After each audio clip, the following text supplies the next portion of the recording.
the Hammer Williamson. Welcome to Mainframe Comic Con. Yo, dog, how you doing? Dude, I'm doing amazing, my friend. How are you?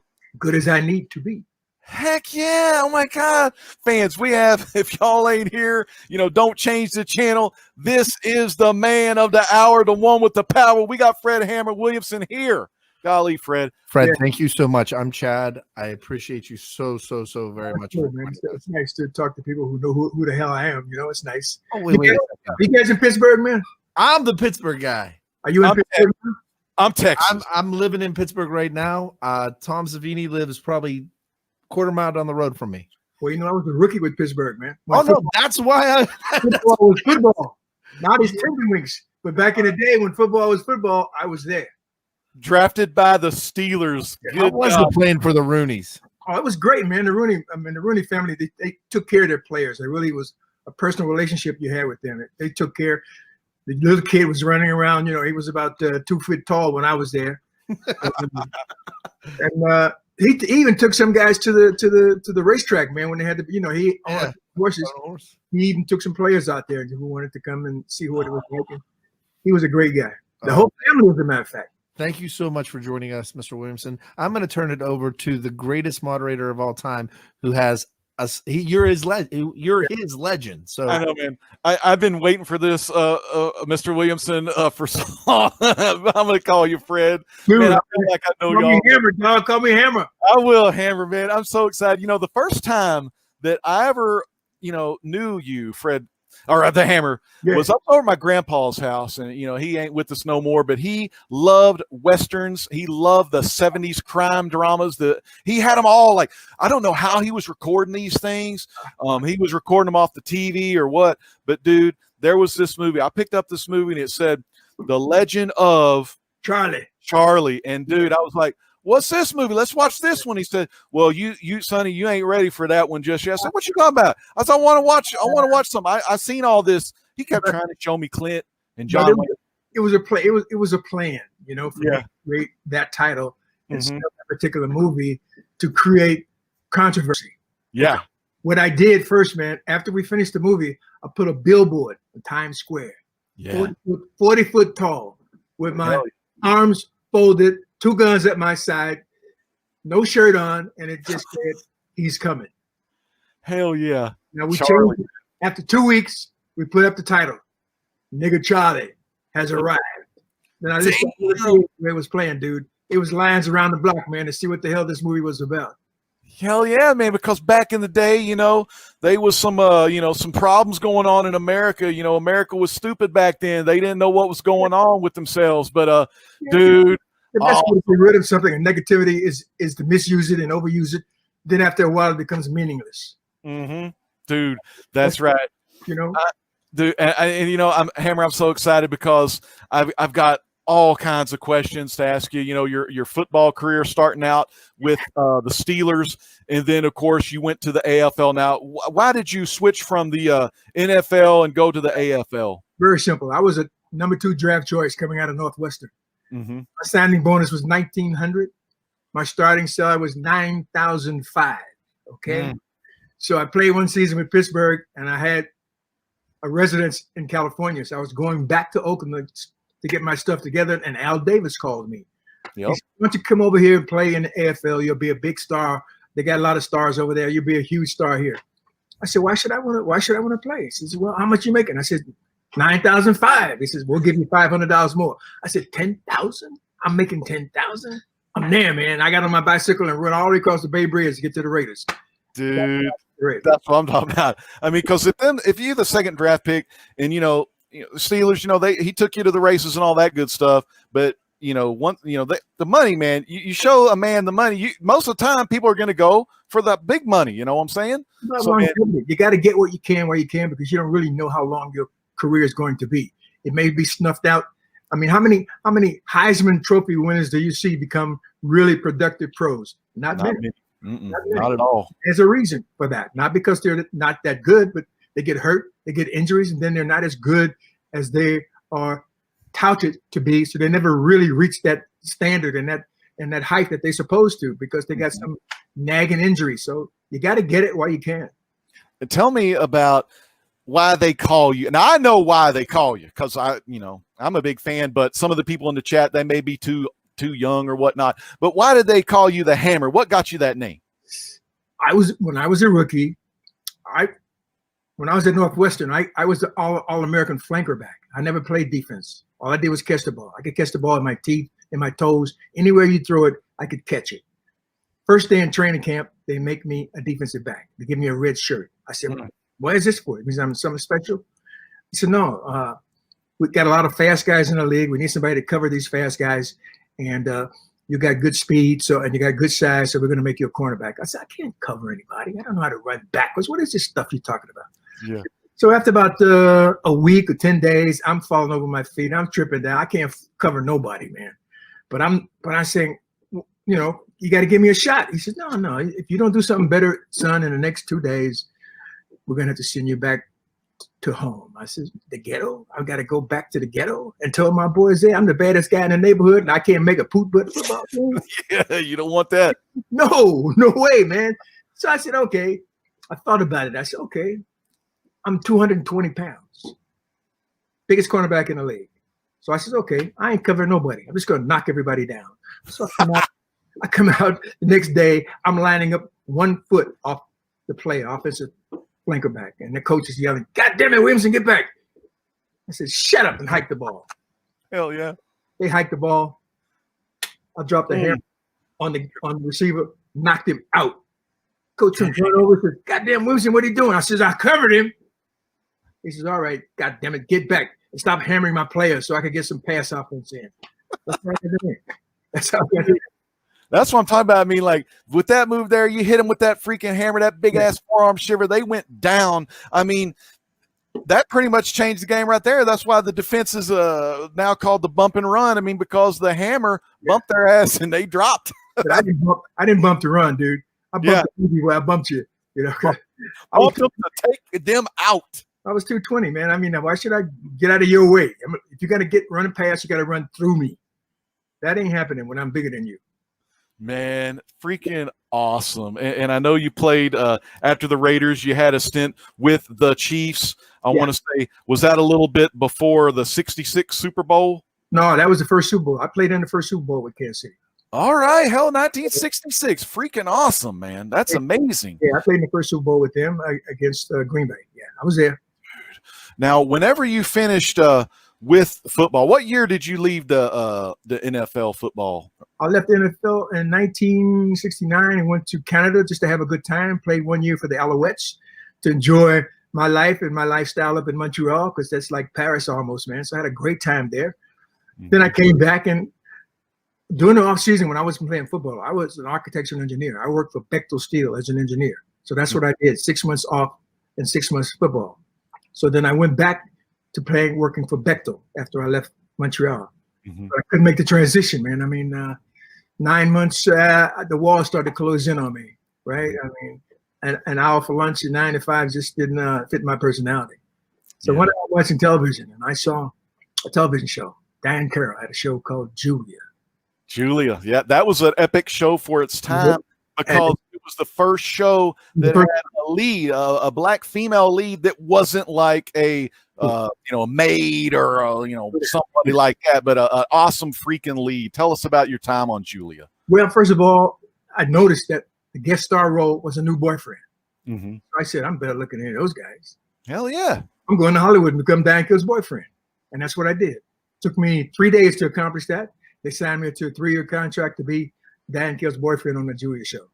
So I said, wow, man, this is cool. I mean, this is easy. I should have been doing this a long time ago, right? Yeah.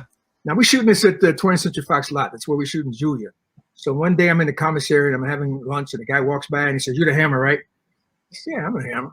He said, I'm doing a movie. I got a football scene in it. I don't know anything about football. Would you direct all the football stuff and bring football players in and make the movie work, make the football scene work? And I said, yeah. The guy was Robert Altman, and the movie was MASH. MASH, one of my dad's favorite movies. Oh, Spirit Chucker Jones. Spirit Chucker Jones, that's right. I remember seeing that. How was it working with Altman and old Donald Sutherland? Oh, these guys were fun. Those guys are creative, man. Especially Altman. Altman did everything that that the rules told you he's not supposed to do. He gave everybody a mic and you talk at the same time. You didn't really care about overlapping people talking. He gave everybody a mic. Whenever you got something to say, just say it. So it was a great experience working for Robert Altman as my first movie. Dude, that is so freaking awesome. And I know, I don't know when, but I know Jim Brown, the great Cleveland Browns running back, he left his mark on the NFL and he decided to also go in to do some acting as well. And then y'all, of course, budding friendship through the years, been in a lot of movies together, and we'll get to more of your relationship with Jim Brown. But tell me what you did after MASH, because I know a little bit and I respect you like no other, because you kind of changed the game with you creating your own production company. But tell us about that transition from, you know, having these people try to tell you who to be or what you need to be doing in Hollywood to change the game and making Hollywood work for you. Well, I'm not a follower. I've never been a follower all my life. You know, that's not what I do, you know. And I realized that if I was going to come into Hollywood, because I didn't really like doing the Julia show because they didn't fit my personality. I like to beat up people and be action. I like that. I love action. She was sweet and it was nice to kiss on, but it wasn't really what the image I want to portray. So I said, if I'm going to come into the business, I got to come in on my own terms. Mm-hmm. And I went. That's how I got Nigga Charlie. I said, listen, if I'm going to come into the business, I'm going to do it the way I want to do it, you know, because I'm realizing that there were no heroes. There were no black heroes. None. Time. And when I grew up, there were no black heroes. There were actors around. Sidney Poitier was around, but he never hit anybody. Belafonte was around. He's a great singer, but he never hit anybody either. Mm-hmm. I'm coming to the business. I'm a physical guy. I want to do something physical. You know, I've been studying martial arts. I'm a martial arts guy. I'm a fighter. I got to do something that's action. So that's when I went to Paramount and I said, I want to make a movie. Give me $500,000 and I'll make a movie. And they said, you can't make a movie for $500,000. I said, well, that's me. Give me $500,000 and I'll make a movie. He said, okay, we'll give you $500,000. Mm-hmm. What do you want to make? I said, I want to make The Legend of Nigga Charlie. He about fell out of the chair. I said, that's the reaction I want. That's the reaction that's going to make us a lot of money. And we made it, and we did a sequel to it. And then we did the Legend and the Soul of Nigga Charlie. And then I came along and with my own company and started doing my own thing. And then I made Boss Nigga. Boss, man, that was a damn good one because it was like it was a satire on the word. Yeah. I like that one. I like that one a lot. It was funny as hell, and I think at the time, you know, people were tired of seeing the same old white guy, you know, do this, do that. But man, have you on there, and it's totally different. Yeah, had some funny parts in there too. But man, you was just you have to be funny. The whole thing was funny. Oh man, you was shooting a bunch of people. But the point is, you know, why can't I make movies like Clint Eastwood or Charles Bronson and not call a black movie? Why can't it be an action movie? Every movie that I'm in, whether I'm the only black actor in it, it's a black exploitation movie, which I never really understood what that terminology meant. Yeah, I don't know who was being exploited. I wasn't being exploited. I'm being paid comfortably. All the actors are being paid. The audience is watching the movie. They're satisfied. They're happy. So who the hell is being exploited? So I never really understood that. So I said, okay, if I'm going to accept that, then I want you to call Bronson movies and Eastwood movies white exploitation movies. And don't forget Burt Reynolds, who's coming in. Burt, yeah. He's doing white exploitation movies. And that they never really got that point. They stayed with that terminology, black exploitation movie, which didn't last but about 4 years. That terminology killed the run because it was, you know, I mean, it was just not a good title for a film. You know, it's first of all, it scared white people. Mm-hmm. I remember seeing. What? I remember what? At noon at lunch in New York on 42nd Street, it was all white. With the attaché cases coming at lunchtime, so nobody was seeing watching these movies, and then they go back to their office because the blacks didn't come out till after dinner. Mm-hmm. They came out, and that was part of their nightlife. They go to dinner or they go see the movie and then go to dinner. But at lunchtime, all white guys with suit and ties and attaché cases coming to see what this movie is about. So that's why it was so popular. It made so much money because it crossed over for everybody to take a look at it, but they didn't go together. It crossed over. It had an amazing title for that time because people, you know, did that double, triple, quadruple take. Say, did I read that correctly? And then that put the asses in the seats. You know what I mean? And people watched it. People loved it. And a bit of people that deserved it. Yeah, that's right. I didn't just because of the color. They just be white because I beat up white people, black people, blue people, pink people. I was an equal opportunity butt kicker. So it didn't really matter what color you were. If you were bad, you were negative in my movie, you went down, because I damn sure ain't gonna let you kill me, because that breaks one of my rules. Yeah. Tell us about those 3 rules, because I kind of know them because I'm just a big fan. But what are the 3 rules for a Fred the Hammer Williamson picture? Well, I made this announcement when I first opened my company, Po' Boy Productions, and I said, okay, I'm going to make my own movies now, because now I know how. Thank you very much for showing me how to make movies, how to sell movies, how to distribute my movies. So my 3 rules are: you can't kill me in a movie. I have to win all my fights, and I get the girl at the end of the movie if I want her. Now, and I said, you got to do 2 out of 3. Now, I know they're not going to give me the 3rd one, which is the girl. So I said, okay, now I'm in. You do give me 2 out of 3 and I'm in. But if I make my own movie, I'm going to always get the girl if I want to. I don't need to ask nobody. I'm going to do it. Damn straight, man. That's what I love. And again, with you creating Po' Boy Productions, you got to do the movies you wanted to do. And one I was going to talk about, you went over and did some of those awesome Euro Italian. I still do. Yeah, you still go over there? Yeah, I got one coming up in Spain. If we didn't have this virus, I'd be doing a Western in Spain right now, an Italian Western. But I did about 20 movies. Black Cobra did a series of Black Cobra. Inglorious Bastards. Mm-hmm. Mine, Quentin tried to copy that, but it didn't live up to what we did. We did mine in '76. Quentin did his about 4 years ago. Different kind of movie, but they use the same title. But hey, I say people can try to duplicate, but they'll never be able to replicate. And man, no one can replicate what you do, man. Nobody out there. Like that. Mm-hmm. That's a good terminology, dude.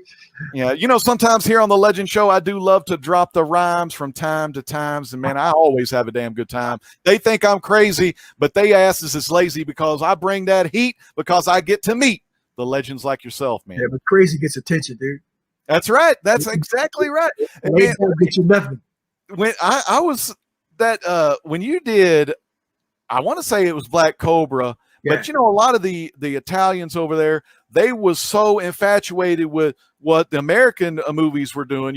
They had their thing with their spaghetti westerns. They did a lot of those, and they had the European cop shows, like their version of French Connection, their version of Dirty Harry. And dude, let me tell you, when you was saying your lines, dude, I was believing you more than old Eastwood. Now, Eastwood, I mean, we love some Eastwood too, but I mean, Eastwood don't deliver it like the Hammer can deliver it, The only advantage I have over Eastwood is that if I appear to be able to kick your ass, I can. Yeah. He didn't like to fight. He had a 357. He'd just shoot you, I do that too sometimes, but I like to fight too. Go through the walls and knock tables down and do all of that kind of stuff.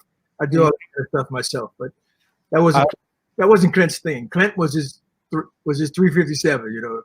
The gun style. I mean, you are martial artists, and you have the freaking moves. And didn't it just? I mean, when I watch you, man, because as a kid, also when I was watching, when I maybe shouldn't have been watching, because they were kind of like. But hell, I had to watch some action. I mean, if my grandpa's watching the action, I'm watching the action right along with him. And dude, you be doing them like chops, roundhouses, and side kicks. Where you at? Where you at? Where'd you go? Where were you doing this at? Like in my grandpa's house, because he was. It was Westlaco, Texas. And it was only when I got to go visit him for the summer times, because my dad didn't have like a lot of movies or anything like that. He worked 2 jobs. The mom left us in first grade, so a single father raised me, 2 jobs. I didn't get to see a lot of the kick-ass stuff unless I went to my grandpa's during the summer times, and that's when I saw some of these movies. Of course, I was older when I saw Charlie and Boss and some of the cop films, but it's hazy because he passed away, and then I never got to go back over there. But a lot of the stuff I've seen in clips on YouTube, like fight scenes and stuff like that. Yeah, I emulate Eastwood and Bronson. These are the guys that I really kind of emulate. These are the guys that I gave the action respect to, because I believed them. I could believe Charles. No dialogue. They just shoot, right? Yeah, gunfire. Yeah. So these were my guys. These were the guys that I said, okay, if I'm gonna get in, I'm gonna be like Clint, I'm gonna be like Charles, and have this kind of respect. So you'll never see me doing a comedy. Eastwood made a comedy, and he came back in his sequel to Dirty Harry and killed like 8 bad guys in the credits. Yeah. Before the movie even started. I think it was with the orangutan. Remember the movie? Clint did a movie. Well, he did that, yeah, you know, Orangutan. kind of funny, but wasn't my thing. You No, know, he was trying to change. He was trying to change over, you know, from being a hard guy, but then he see it didn't work. He came back. He can make people in the credits, man. So he came back. He came back to the action because that's what gives the fans the satisfaction is people kicking the ass, man. That's what I like to see. I still like good action. Burt came in strong that way, and then all of a sudden he started making funny stuff. Oh, I got a question right here for you. This is from Chris Barrett. He says, "I have a question for the Hammer. Does the Hammer have any Ernie Ladd stories? Big Cat Ernie Ladd from the old days." Big Cat was the biggest player I ever played against, who had a heart of gold. The guy was not tough. He was not rugged. He'd just reach out and grab you and hold on to you, and the ref would come and blow the whistle, and then he'd let 4 or 5 guys go in the arm. And they said, "How you know who's got the ball?" He said, "I don't care. I just get an armful of guys and hold on to them to the whistle blow." He was something, man. And then he went into wrestling. I don't went on to do professional wrestling. I don't understand how he did that because he had 2 really bad knees. Because he got hurt. He's got hurt in a game. And Billy Cannon, remember Billy Cannon? I don't remember. Oh, a football player? Yeah, LSU. I've heard the name. And he came in and did a crack block on it. They opened up so Ladd could rush in, and he rushed in, and he did a crack block on him and just splattered his knee all over the place. One of the freaking chop blocks. When I played football in junior high, I was a scrawny ass little kid, but I played for a Christian school. We didn't have no players at all, and they threw my little scrawny ass in at center. So I had to do a lot of chop blocks of a lot of nose guards, and I got my bell rung too many times. So I wish I had that power of the Hammer. Dude, throwing that scrawny ass kid is the worst can because you never see him coming. That's true too, and they got surprised. Now I didn't try to go out and hurt anyone like that dude. Chop like Ladd though. It's part of the game, man. Yeah, you got to adapt to it. And of course they did. They jumped over me and sacked my quarterback, and I got my ass wrung out by the coach. You got to keep your head on a swivel when you play the game because they're coming at you. You think the play is over because the whistle is blown? Forget about it. Somebody is coming to make us a name off of you, right? They knock you out, break your leg, carry you off the field, and he gets a 15-yard penalty. Big deal, right? No. I kept my head on a swivel, man. When the play was over and almost over and I wasn't in the middle of it, I was watching left, right, behind. I'm hearing him coming, man. And, you know, our buddy Chris Barrett in the chat, he's a big Fred the Hammer fan. He's also a big wrestling fan too. So he's like one of those encyclopedias. He rings off everything. So he's always in my ear giving me some good trivia. But Ernie Ladd, you know, had that successful wrestling career, and even though his legs was messed up, man, he still had speed in the ring. So he did what he did. You know, he was an easy 320. I was going to fast forward to some of your movies you did with Jim Brown, starting with 3 The Hard Way. How was it working? And shoot, I'm sure, you know, I don't know how old Jim is now, but shoot, I bet he can get out of the house and still do some kick-ass action. Jim and I are very competitive to each other. You know, I remember doing a Western with him called Take a Hard Ride with Lee Van Cleef. Oh, Lee Van Cleef, my papa said he had them little beady eyes. You knew he was bad. And we're walking across a ravine, a bridge, a narrow bridge, and I'm in front of him, and I'm pulling my horse, and Jim is behind me with his horse, looking around for the bad guys. We're both looking around for the bad guys. So when we get off to the end, and Jim comes off, he comes up to me and pushes me and says, "God damn it, get that horse's ass out of my face." I says, "Jim, you're behind him, you know? You put your face in his ass. I got nothing to do with that, man." we had that kind of competitive spirit, man, which made everything work, you know? Oh, and man, you know, the relationship you forged with him over the years, and of course, you know, Original Gangsters, so many movies y'all made together. Y'all formed that brotherhood, and that brotherhood, you can tell on that screen, man, y'all were brothers for life, man. And we headed on a golf tour. Don't forget the golf course. Man, moved the ball. I didn't move the ball, man. The ball just moved back. No, that's a one stroke. No, it's not a one stroke. I didn't touch the ball, man. That's where we are. And classic trash talking on the golf course. Now, do y'all ever place any bets on the course? Can a dog bark? Hell yeah, that's good. That's what I figured because, man, the competition, like you said, I bet it's running wild, man. I tell you. All those years, man, we've had it. You know, tell me a little bit. I had a question in the chat. Let me go up. It was from my buddy C. Woodard 19. and I want to put it on the screen, but the chat's flowing so fast. We got a bunch of people in this chat, but he wanted to know what it was like working with Quentin Tarantino on the From Dusk Till Dawn. Well, Quentin gave me the respect to be in the film because they called me and asked me if I would come and read, and I said, you know, I don't really read. You know who I am. You know, why should I have to read? Well, it's a usual character, and we're not sure you want to do this because at the end you do die. And I said, well, why in the hell are you calling me then? If I'm going to die in this film, why? He said, well, you don't die as the Hammer. You die as big, ugly. I said, okay, that sounds good to me. So I go and I read for him and George Clooney. And I'm in this part, and I memorized the lines and everything, and they're cracking up. So now I'm disturbed. I don't know if I'm doing it right or if I'm doing it wrong because they're laughing their ass off, right? They're like, come on, sex machine, come on, sex machine, come on. And they're doing all this, and they're cracking up. I said, well, maybe I'm screwing up, man. I don't know. So I finished, and they jumped up and said, hey, you got the part, man. You're the man. You're the man. I said, oh, okay. I guess I did something right, you know. Hell yeah, you made old Tarantino proud. I mean, I'm sure like as he was a young guy, he was probably watching them Fred the Hammer Williamson. And he admitted he watched a lot of movies on video on tape because they were selling the tapes back in the day. Watched a lot of movies that me and Jim Brown and Jim Kelly made. He was they always talk about that, you know, like you said, the blaxploitation. I never really got that either. I just want to see a damn good movie. I don't care what skin color anybody is because I ain't like one of them kind of freaks. But I just love watching ass-kicking movies and just having a good time. Maybe throw down a couple of shots of rum when I'm watching them to have some fun. But man, ass-kicking movie that has a story. Yeah. And a reason for kicking ass. That's really the secret. I mean, you got to have a legitimate reason so people are on your side. Eastwood is perfect at that because in every movie he gets beat up, damn near killed. He hides from the bad guys under the porch, hide behind the rocks, and then he gets well and he comes back and kicks everybody's ass. Now the fans are on his side because they did all this to him, and he comes back and do it to them. Same with Bronson, what they did to his family, all the death wish. That's what created death wishes. So it was okay for him to come back and blow guys away on the street who were mobbing and stealing people on the street because they did that to his family. And so yeah.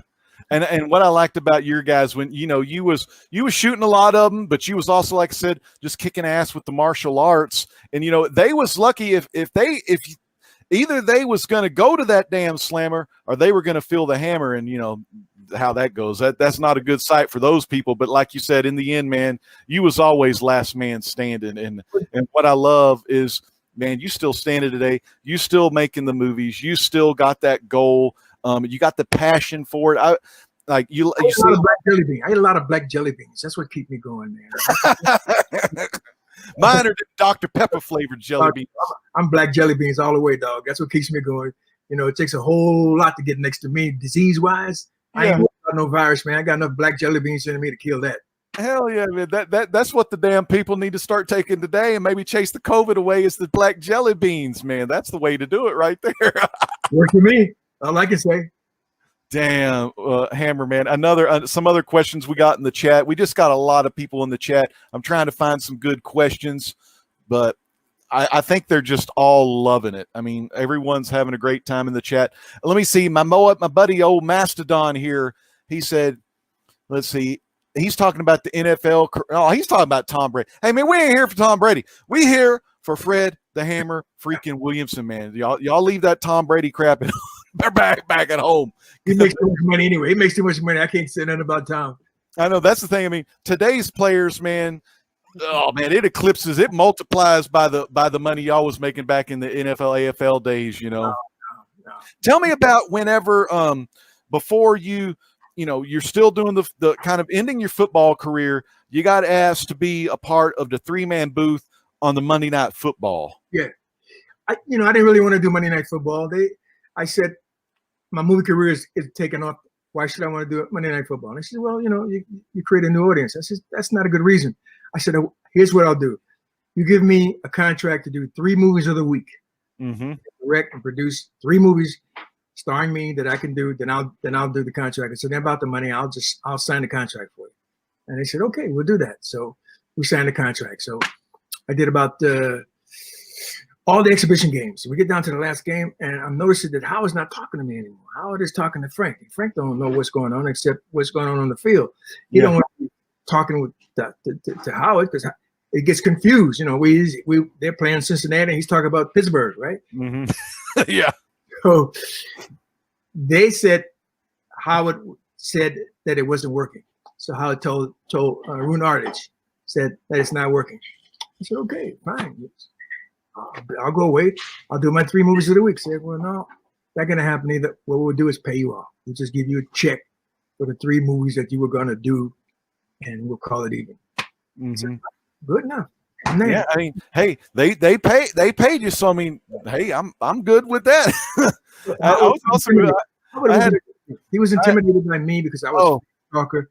I could say it. I could get it out of my mouth faster than Howard could get out of his mouth, talking about the same subject, but being more experienced talking about football because he never played the game. So I knew a whole lot more than he did about it. Mm-hmm. So that kind of bothered Howard. He likes people that he can just walk over. He did it with the other guys who took my place. He did it with Dandy Don and all them. No, Danny Don was Danny Don was the man because he'd shut Howard up by saying, "Oh, turn the lights out. The lights coming." You know, he'd start singing Howard. He got left because he just didn't want to fight with Howard. Then they got OJ, and that didn't work. He got two other guys who came through there, and they didn't like it either because Howard wants to be in control. Yeah. So it didn't work. So what happened? They eliminated any other jock. It was just Howard and Frank up there. Mm-hmm. And eventually, of course, old Howard left that thing, and finally it got pretty good, you know, because people could talk, and you know, we wouldn't have to listen to that weird voice he had. I can't even do it. It was kind of weird. But I was going to ask you. We had another question from the chat from our C Woodard 19.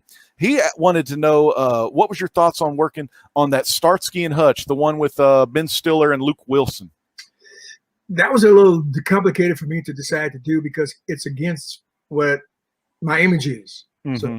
So if I'm going to play the police chief, I'm not going to be what you would expect a black, fat, out of weight, screaming, yelling police chief be. I said, I'm going to let the strength of my personality and the strength of my character carry me as a police chief. I'm not going to be that screaming police chief, you know, like when one of them was touching the other head, and I said, my line was, "Why are you touching him?" Yeah, that was funny. Why are you touching him? No, it's yeah. Like, why are you touching him? Yeah. Trying to get down to what the hell these dudes are doing. And I didn't really, I mean, that movie, it was what it was, but it wasn't like the old school TV show where, you know, it's kind of like, I'm a big fan of old, the Dark Shadows soap opera back in the day with old Barnabas Collins in 66 and 71. And when Johnny Depp and Tim Burton remade the movie, they kind of made fun of it. And I was like, no, I like the old school. You know, I watched it. Remakes never live up to the original. The original is something that impresses you. The remake, you keep waiting for that moment when you're seeing the remakes to do something for you like the real one did, and it never happens. Yeah, exactly. I want to talk about another film that you produced back in the day. It was Mean Johnny Barrows, man. Yeah. Barrows. It was like before its time, even before the Rambo, you know. Well, I'm a Marine. I'm a former Marine. I did a stint in the Marine Corps. So I was always bothered by the servicemen who came back from NAM, how the way that they were treated. There was no respect from these guys. And this guy, Mean Johnny Barrows, was a guy who had been in NAM, and he came back sleeping on the streets, couldn't get a job, had no respect because he was a soldier for NAM, which I never really understood that. So it was my way of saying this could possibly happen because the best thing he knew how to do was kill. Mm-hmm. So they hired him as a killer. They hired him to be a hitman in the show. Yeah. And that's what he did. But he killed mafia guys. He killed really bad guys that need to be killing. But that was my interpretation of what I saw happening to a lot of guys who came from NAM who really never had a chance to make it because they were being chastised by the public, which I thought was ridiculous. I know. And, you know, sometimes, you know, you had half of folks that was all, you know, the hippies and stuff, no war and everything. But then the damn folks in NAM was giving their effing lives for all those other people. I'm kind of with you on that. I mean, it's sad. I understand people think different about all that kind of stuff, but you're exactly right. But I think it was nice of you to make that and, you know, give that little bit of that love to Mr. Barrows there, man, and show him that respect and doing it in a damn movie of all things where some people wouldn't do that. You know, they would just like ignore it or blow it off. But I mean, like for you, you changed the game in so many things. You created like the bump and run. You know, you were the one that started that in the NFL. You were the one that listened to your heart, listened to your soul, and you did your Po' Boy productions and made the movies you want to made. And man, my beanie's off to you. Nothing but respect for the Hammer. I mean, I got a lot more like questions real quick if you have the time, sir. This is freaking awesome. I want to know what is some of your personal favorite movies that you have done. Something. I mean, I think the answer will be all of them. But I mean, like, I'm gonna tell you that my most famous movie, my most happy movie is all of them. All of them, because you got the 3 rounds of the Hammer. I only do what I like. I don't do it. You can't buy me. I'm not for sale. My integrity and my image is not for sale. I only do what I feel is going to enhance my image and not destroy it. Now, one good question I got for you is, you look great.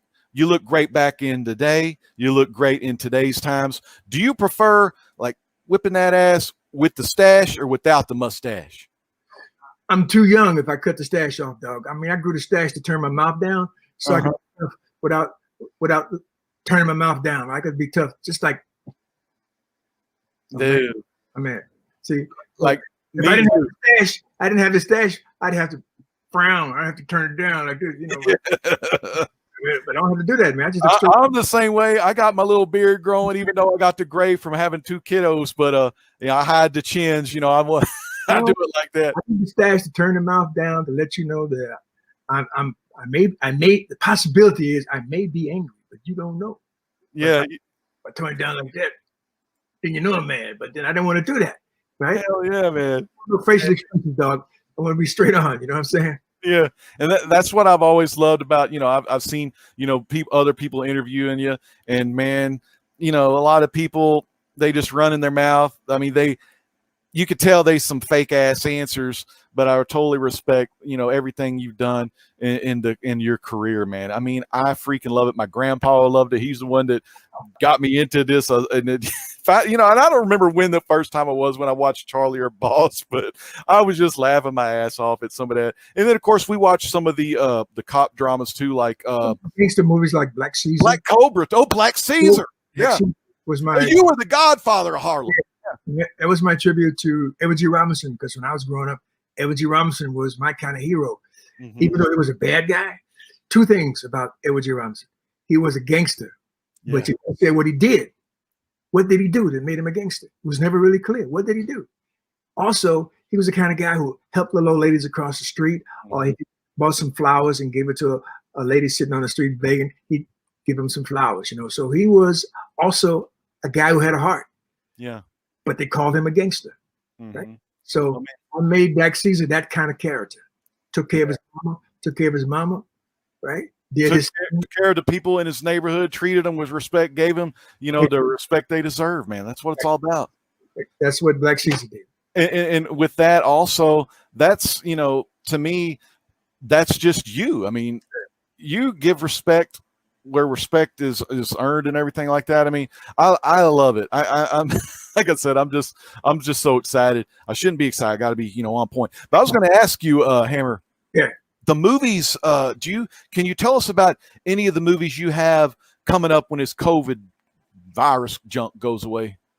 I'm off to Spain to do Italian Western, but I got a film now that's playing on streaming. It's called VFW. VFW, Veterans of Foreign Wars. Nice. I'm gonna write that down. 5 old timers go to their lodge just to sit around and have a good time. Somebody comes in, gives us a hard time. We kick them out. They come back with about 30 guys, all tough, bad guys. Yeah. All we do in the whole movie is fight inside this lodge, man. Nothing but things are happening. Jaws are flying, teeth are flying. Yeah. Whole movie, man. Butts are getting kicked, man. Those are the movies I'm in to see right there. Getting to the end, that's the whole movie. Yeah. Who is some of the other actors you got in there with you? Cove. Marty Cove is in it. Stephen Lang is in it. Nice. So no, we got 5 guys, man. So it's we have a good time. I'm pumped up for that. I'm going to definitely be checking out VFW. I got, let's see, the chat's kind of run quiet. They just enjoying. Oh, okay. Here's a question. This is from Wutaji. He says, besides black jelly beans, what else do you keep? Oh, what else do you do to keep in such great shape at 82? Mo black jelly beans. M.O. black jelly beans. Mo, just eat more of them bad boys. That's so y'all pay attention in the chat, man. Eat the black jelly beans because that's where it's at right there. Well, oh my God, Fred the Hammer Williamson, thank you so much for taking time out of your busy schedule to join us here at Mainframe Comic Con. And I know my main man Chad Ramsden, he might be getting a hold of you because we might be doing some private meet and greets to where you can meet some of the many fans around the world to ask you questions and enjoy your company as I've enjoyed your company to this evening tonight, man. Fred Hammer Williamson, thank you so much. My pleasure, dog. God bless you, man. Have a great one. Super Bowl ring, dog. I know, right? Hey, you the man. You the Hammer. You bringing it, man. We love you, Hammer, man. Have a great night. My man, later on. Take care.